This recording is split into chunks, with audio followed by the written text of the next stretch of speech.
my challenge, for want of a better word, and I'm not sure what I'm going to speak about. I think I might talk about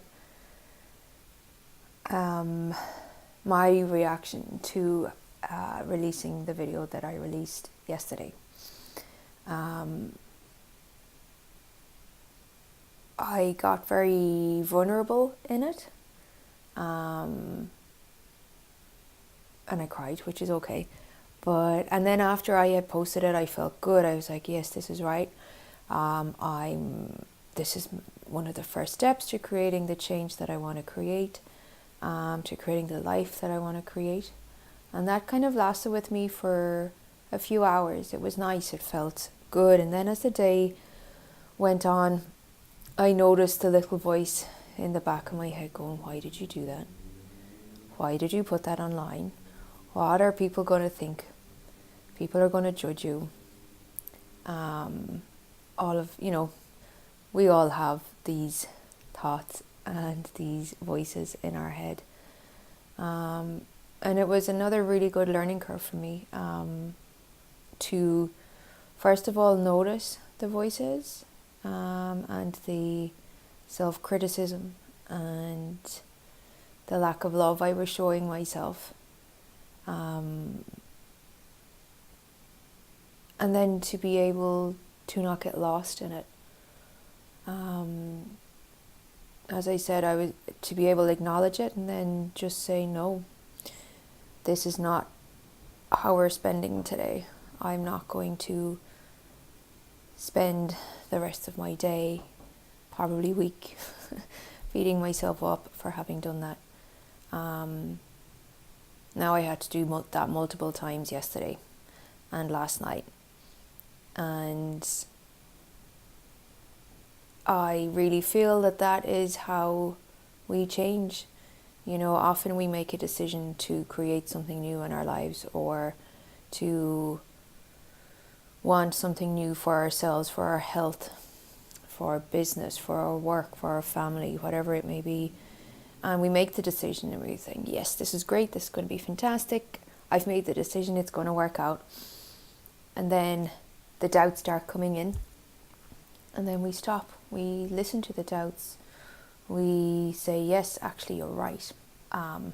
It's not going to work out. It is going to be too hard.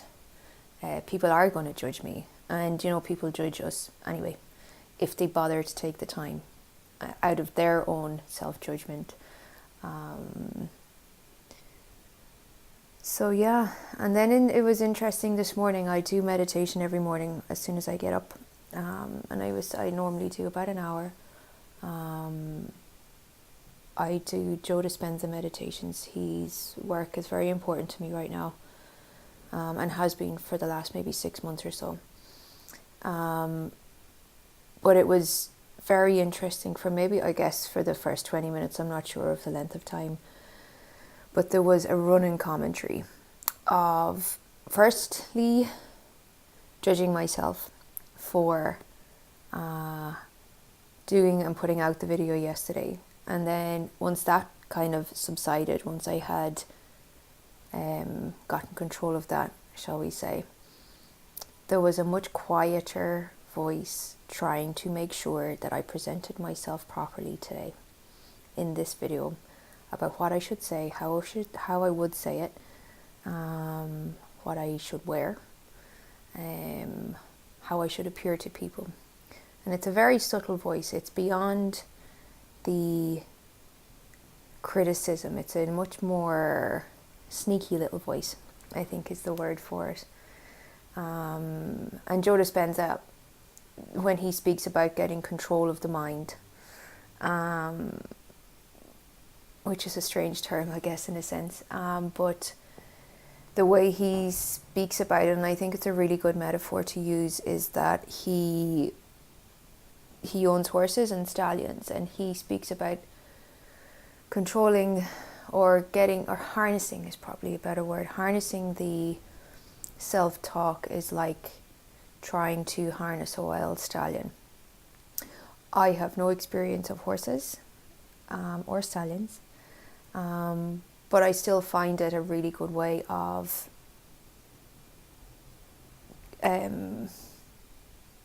pulling myself back into where I want to be, pulling myself back out of the story, the repetitive story that goes on in my mind, that keeps everything the same, that keeps me playing small, that keeps my anxiety high sometimes, that keeps me making the same choices. And using that, firstly in meditation, is probably the way I've been using it most, and I'm learning now to use it during the day when I'm not in meditation. And it's what I want to be able to teach people who come here to my clinic, or who I will work with in different ways. Who knows what's going to open up outside of only working with people with acupuncture. But I do know from personal experience how important meditation is for me, and I believe so for everybody. I have a lot of people who come here who tell me they can't meditate because their mind's racing. They can't shut their mind down, and I completely get it. But only trying once or twice, it's just not going to work, because we have to harness the stallion. We have to let the stallion know that we are the ones in control. And I think maybe I'll do another video to try and explain that a little bit better. From the work that I'm learning with Joe Dispenza, it really helps to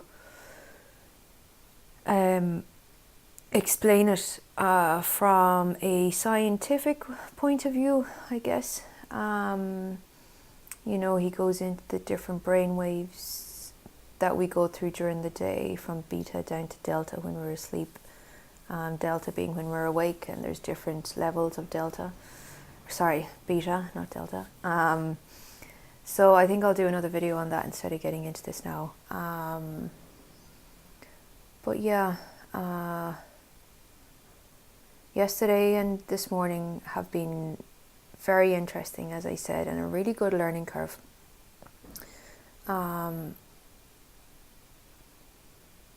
And I feel I'm kind of rambling because I'm not too sure what to say,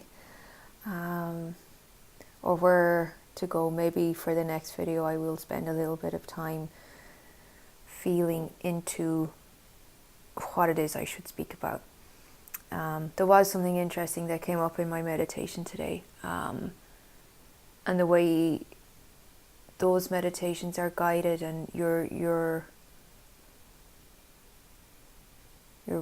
guided to basically leave ourself behind, so that our universal self can reconnect with the field, or with the vortex, or whatever it is that you want to call it, this universal net or web that's holding us all together. But for some reason there's that old phrase, I couldn't remember when I was trying to think after where I'd heard it or what story it's from, but there's the eye of a needle, and I think there's something about a camel going through the eye of a needle. I don't know, I can't remember fully. But in that moment when the eye of the needle thing came into my head, it made sense that the eye of a needle is so small that for me to get through it, I had to and have to let go and put down everything that's holding me back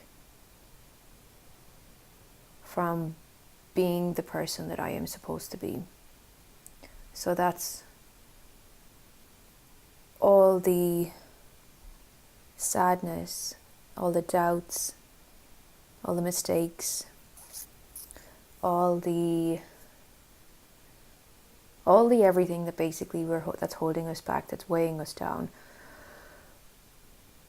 To get through the eye of the needle is to finally let it all go. And once you pass through the eye of the needle, then the world is our oyster, as they say. And if it's something that you haven't even barely experienced or experienced at all, it seems very unbelievable and probably a little bit bullshitty, for want of a better word. I certainly had stages in my life where I would have been rolling my eyes at that, with questions in my head of how can I leave all of this behind.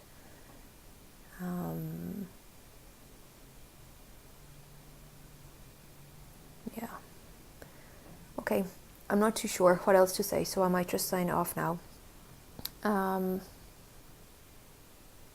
Thank you to everybody who replied to me yesterday. I really appreciate it. And I got a fist bump yesterday, so thank you for that also, Dave. Yeah. The one thing about yesterday that I felt, even if nobody had watched the video, even if nobody watches this video, that I finally know I'm beginning to work with the universe in the direction that I want to go. And at the end of the day, it doesn't really matter if anybody watches it, because the universe is watching, and that's the most important thing for me right now. I'm holding myself to the fire to, as I've said multiple times, become the person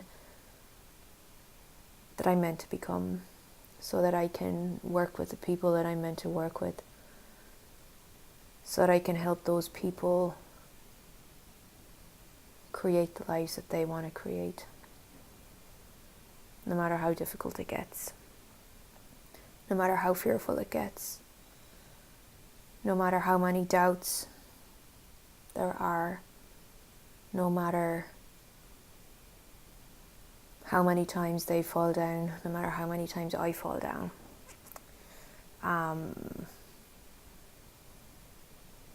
Yesterday was my first proper, real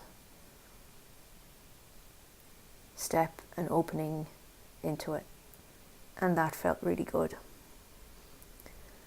And when you have that feeling that you know you're going in the right direction, it gives you the fuel to keep going, and it gives you the fuel to start burning away those doubts and those voices in your head that try to hold you back. So yeah, that is it for now, I think. I will be back tomorrow, hopefully with a little bit more clarity on what I'm going to speak about, but possibly not, who knows. So I hope you all stay safe in the wind today, for those of us here in Ireland, and have a great Friday if you're watching this today, and if not, just have a great day. So see you tomorrow. Bye.